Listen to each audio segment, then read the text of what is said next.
২ বছরের বাচ্চাকে নিয়ে ভোর ৪টে থেকে সংসারের কাজের সাথে সাথে নিজের শখের বিজনেসটাকে একা হাতে সামলে যাচ্ছি। নিজের একটা ছোট্ট ভুলের কারণে নিজেরই বড় ক্ষতি হতে হতে বেঁচে গেলাম।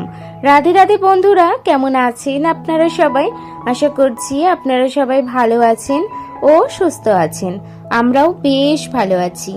আমার আরো একটি নতুন ভিডিওতে আপনাদের সকলকে স্বাগত জানাই।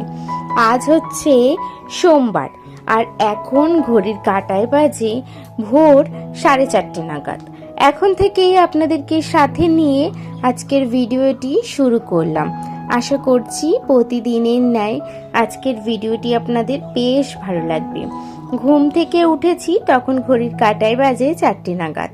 এখন সেভাবে রাতে ঠিকঠাক ঘুম না হওয়ায় ঘুমটা কিন্তু অনেকটা সকালেই ভেঙে যায়।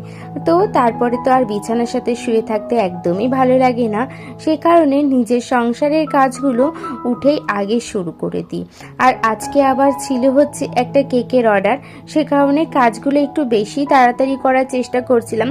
হাফ কাজ আমি রাতেই কমপ্লিট করে রেখেছিলাম, তখন বাজে হচ্ছে ওই 2:10 মতন। আর তারপরে প্রায় 1 ঘন্টা শুয়ে আবারও ঘুমটা ভেঙে যায়। তো তারপরে নিজের কাজগুলোকে আবার শুরু করে দিই। এদিকে ঘুম থেকে ওঠার পরে সবার প্রথমে যেই কাজগুলো আমি করে থাকি সেটা হচ্ছে নিজের ঘরটিকে ঝাড় দিয়ে নেওয়া। তো বাসি ঘরটিকে ঝাড় দিয়ে বাইরেটিও ঝাড় দিয়ে নিয়েছি।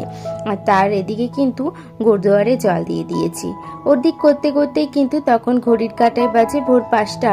তো 5টার সময় দেখছি বেশ আলো ফুটে গেছে, সেই জন্য উপরে চলে এসেছি। ওপরের কাজগুলো সেরে নেবো তাড়াতাড়ি। তাতানের পাপা আবার অফিস যাবে, সেই জন্য একটু তাড়াতাড়ি করছি। যেহেতু 6টার মধ্যে তাতানের পাপা অফিস যাবে, তো তাতানের পাপারও জিনিসপত্রের সমস্ত গুছিয়ে দিতে হবে। আমাদের মধ্যে কতটা এনার্জি বলুন তো? যারা হাউসওয়াইফ তারা তো সকলেই জানে যে সংসারের কাজের সাথে সাথে তাদেরকে কিন্তু বাইরের কাজটিও সমান তালে সামলাতে হয়। আমাদের এই এনার্জিটি না থাকলে কিন্তু আমরা কখনোই কোনো কাজগুলো করতে পারবো না। তার সাথে তো সন্তান, হাজবেন্ড সব কিছুকে নিয়ে একটা পরিবার, এই পরিবারটাকে সামলানো কিন্তু ভীষণ কষ্টের বিষয়। আমাদের জীবন তো কোনো নদী নয়, তাহলে আমাদের জীবনে জোয়ার কেন আসে? জীবনটা তো কোনো সাগরও নয়, তবে আমাদের জীবনে অকুল সাগরে কেন ভেসে যাই আমরা, এটা বলে বোঝানোর নেই। আর এটা বলে যে মনকে সান্ত্বনা দেব তাও না। তবুও আমরা কথাটা পরিপ্রেক্ষিতেই বলে থাকি যে জীবনটা নদীর মতন। জীবনে যখন ঢেউ আসে তখন ঠিক নদীর মতনই কিন্তু উত্তাল করে আমাদেরকে রেখে চলে যায়। আর আমাদের মতন হাউসওয়াইফদের জীবনটা শুরু হয় সেই সকাল থেকে কঠোর পরিশ্রমের দ্বারায়। আমাদের জীবনের প্রত্যেকটা অংশই হচ্ছে হার্ডওয়ার্ক। আমরা দিন রাত কষ্ট করি এই সাগর সমান সংসারের জন্য, যার কোনো গতি নেই, যার কোনো স্থির নেই, সে শুধু বয়ে চলে যায় নিজ মনে। সেই রকম কিন্তু আমরাও এই সংসারের জন্য কঠোর পরিশ্রম করি কিন্তু নিজের মনের দ্বারাই। আর এই ঢেউ থামার কোনো কিন্তু সময়ও নেই, যে একটা সময় এসে থামবে তার কিন্তু কোনো নির্দিষ্ট টাইম থাকে না। আর হাউসওয়াইফরা পারে না এমন কিছু কিন্তু নেই। তারা যেরকম সংসারটাকে সমানভাবে সামলাতে পারে, তারা ঠিক তাদের শখের কাজটাও কিন্তু করতে পারে। আমাদের মধ্যে এই চেষ্টাটা থাকাটা খুবই গুরুত্ব। সংসারের পাশে নিজের মনকেও কঠোরভাবে শক্ত করতে হবে, যে সংসারটা আমরা যেভাবে সামলাতে পারি ঠিক সেইভাবে যাতে আমরা আমাদের শখের কাজটি করতে পারি। আমাদেরকে বুঝে নিতে হবে সংসারটা যেরকম আমার জীবনের একটা বই, ওই রকমই কিন্তু আমার শখটাও আমার জীবনের আরেকটা বই। এই দুটো বইকে সমানভাবে সমান তালেই কিন্তু আমাদেরকে চলতে হবে। আর এই শখটা যদি নিজের মধ্যে চেষ্টা না থাকে সেটি কিন্তু কখনোই হয় না।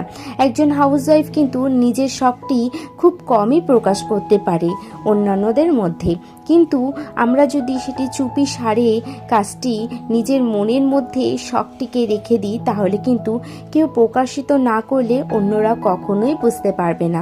আর সেই জায়গা থেকে তোমার শখটিও কিন্তু কখনোই পূরণ হবে না। তো যাই হোক, অনেক কথা বললাম, অনেকখানি গল্প করলাম।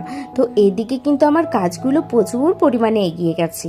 এদিকে দেখুন, ওপরে তো এসেছিলাম, ওপরে সমস্ত কাজ করা হয়ে গেছে, ঘর ঝাঁট, ঘর মোছা, বাইরের সমস্ত কাজ করে নিচে চলে গেছিলাম। নিচে গিয়ে গ্যাসটিকে পরিষ্কার করে, ওই যে বললাম নিজের শখের কাজের যে কাজগুলো ছিল সেগুলো হচ্ছে, কেকটা যেহেতু আগের দিন রেডি হয়েছিল, তো সেই বাসনগুলো আর ধোয়া হয়নি, তাই সেই বাসনগুলোকে ধুয়ে স্নান সেরে চলে গেছিলাম ওপরে গিয়ে কিছু জামা প্যান্ট কেচেছিলাম, সেগুলোকে মেলে দিয়ে ঠাকুর প্রণামটি সেরে নিচে চলে এসেছি। নিচে এসে রেডি হয়ে নিয়েছি, আর রেডি হওয়ার পরে কিন্তু সকালের খাওয়া দাওয়ার আয়োজন করে নিচ্ছি। এখন তো গ্যাসের দাম একেবারে আকাশ ছোঁয়া, সেই কারণে কিন্তু এই ভাত, কিছু কিছু সবজি আমরা এই কাঠেই করার চেষ্টা করি। সেই রকমই দেখুন, ভাতটা তো প্রত্যেকটা দিনেই কাঠেই হয়, তো কাঠেই ভাতটি বসিয়ে দিয়েছি। আর ভাতটা বসানোর আগে হাঁড়িটাকে ভালো করে ছাই দিয়ে লেপে নিয়েছি, আর তারপরে এদিকে উনুনটি ধরিয়ে নিয়েছি। তো উনুনটি ধরিয়ে ভাতের জলটি যে গরম হয়ে গেছে, তাই ভাতটিও দিয়ে দিয়েছি। আর ওদিকে কিন্তু আমি সবজিটি কেটে নিচ্ছি এক এক করে। আর তারই মধ্যে ঘটে যাচ্ছিল একটা বড় বিপদ, নিজের অজান্তেই বা নিজেরই ভুল বলতে পারেন। এই যে দেখছেন, আগুনটা কিন্তু পুরোপুরি নিভে গেছিল, আর তার মধ্যে আমি কেরোসিন একটুখানি সামান্য দিয়েই কিন্তু যেই রেসলাইটটা ধরিয়েছি, সেই কিন্তু আগুন চারিদিকে ছড়িয়ে যাচ্ছিল।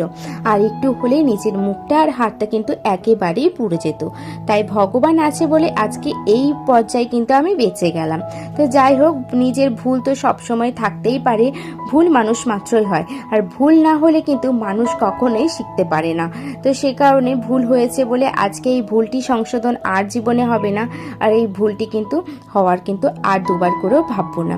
তো যাই হোক, ওদিকে তো রান্নাবান্না সমস্ত কমপ্লিট করার পরে কিন্তু হচ্ছে যে কেকটাও আমি রেডি করে নিয়েছি।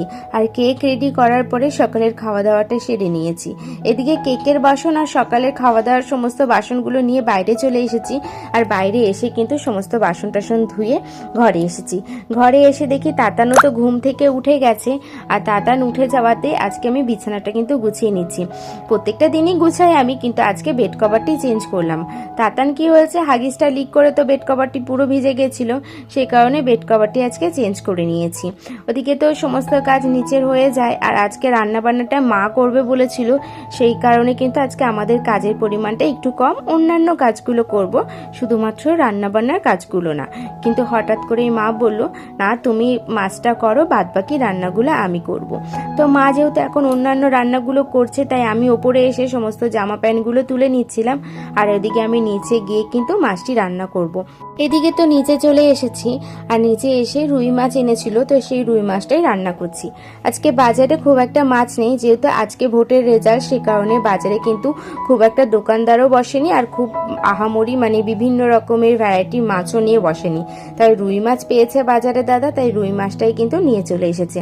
আর জানেন তো, আজকে একটা মজার গল্প, মানে সবাই রান্নাবান্না কি করবে, সবাই কিন্তু ভোটের রেজাল্টের দিকে আমরা কিন্তু অপেক্ষা করছি যে কি হবে। সত্যি বলতে কি, আমাদের সমাজে পরিবর্তনটা আসাটা খুবই দরকার ছিল। পরিবর্তনটা না আসলে কিন্তু মানুষ কিছুতেই কিন্তু বুঝতে পারতো না। এই পরিবর্তনের মাধ্যমে কিন্তু অনেক মানুষ অনেক রকমভাবে সচেতন হবে, না হলে কিন্তু এই সমাজটাই কিন্তু একেবারে ধ্বংসলুপ্ত হয়ে যাচ্ছিল। তো যাই হোক, পরিবর্তনটা আসাতে ভীষণ খুশি, সকলেই খুবই খুশি, সেরকম কিন্তু আমরাও খুশি। তো যাই হোক, এদিকে তো রান্নাবান্নাটা আমি করছি, আর ওদিকে আমার গল্প করতে করতে কিন্তু রান্নাবান্নাটা প্রায় কমপ্লিট হয়ে আসে। তো এদিকে তো মাছগুলো ভেজে নিয়েছি, আলুগুলো ভেজে মশলাটা কষিয়ে নিয়েছি, আর তারপরে ঝোল দিয়ে কিন্তু এই যে মাছগুলো দিয়ে প্রায় রান্না আমার কমপ্লিট। এদিকে তো রান্নাবান্না শেষ। তারপরে এদিকে যে বাইরে যেই বাসনগুলোকে সকালবেলা আমি মানে উবুর করে রেখেছিলাম, সেগুলোকে এখন তুলে নিচ্ছি। প্রায় দুপুর বয়ে যায়, সেই জন্য ভাবলাম আগে এই কাজগুলোই করে নিই, তারপরে অন্যান্য কাজগুলো করব। আর তারই মধ্যে দেখি ভীষণ মেঘ করেছে, হয়তো কিছুক্ষণের মধ্যে বৃষ্টি চলে আসবে। আর আজকে যে কেকটা বানিয়েছিলাম সেটা আপনাদের সাথে শেয়ার করলাম। দেখুন আপনাদের ডিজাইনটি কেমন লেগেছে, কাস্টমার তো খুব পছন্দ করেছে, আর ফিডব্যাকও ভীষণ ভালো দিয়েছে। আর এদিকে দেখুন, কেকটা শেয়ার করতে করতে দেখি ঝমিয়ে একেবারে বৃষ্টি চলে এসেছে। আর এদিকে কত পরিমাণে যে বৃষ্টি হচ্ছে, রাস্তায় প্রচণ্ড জল দাঁড়িয়ে গেছে। আর এই ঘরের আমাদের ছাদের ওপরে তো এত জল হয়ে গেছে যে কি বলবো, প্রায় অনেকখানি কিন্তু জল হয়ে গেছে। যাই হোক, সন্ধে হয়ে যায়, তাই কিন্তু এখন সন্ধে পুজো দুটো দিতেই চলে এসেছিলাম ওপরে এসে দেখি ছাদ ভর্তি জল। আর এদিকে কিন্তু ওটা দেখলে তো আর হবে না, আমার কাজগুলো আমাকে শেষ করতে হবে। তো নিচে তাতান ঘুমাচ্ছে, সেই সুযোগে কিন্তু পুজোটি সন্ধেটি দুটোই দিয়ে চলে এসেছি নিচে এসে মা বললো কি, যেহেতু বৃষ্টি পড়ছে চলো তাহলে একটুখানি ঘুগনি করা যাক। তো তুমি ঘুগনির আলুটা কেটে দাও, আমি মটরগুলোকে সিদ্ধ করে নিচে নিয়ে যাব। ওদিকে মা উপরে মটরগুলো সিদ্ধ করছে আর এদিকে আমি নিচে আলুগুলো কেটে দিচ্ছি। আমার আলুগুলো কাটা হতে না হতেই দেখি তাতান ঘুম থেকে উঠে যায়। তাই তাতানকে নিয়ে কিছুটা সময় কাটায়, আর কাটানোর পরে আবারও নিজের কাজগুলোকে শুরু করে দিই। কিছু জামা প্যান্ট ছাদ থেকে আনা হয়েছিল যেগুলো শুকিয়েছিল, তো সেগুলোকে এখন এক এক করে গুছিয়ে নেব, কারণ কি গোছানো হয়নি। আর এদিকে গুছিয়ে কিন্তু আমি সুন্দর করে সাজিয়ে রেখেছিলাম। আর তারপরে ঘরটা দেখছি কি তাতানরা খেলাধুলা করাতে না ভীষণ অগোছালো হয়ে গেছে, সেই জন্য ঘরটিকেও এখন ঝাড় দিয়ে নিচ্ছি। তো চলুন, আজকের মতন ভিডিওটা আমি এখানেই শেষ করছি। আশা করছি প্রতিদিনের ন্যায় আজকের ভিডিওটি আপনাদের বেশ ভালো লেগেছে। সকলে ভালো থাকবেন, সুস্থ থাকবেন।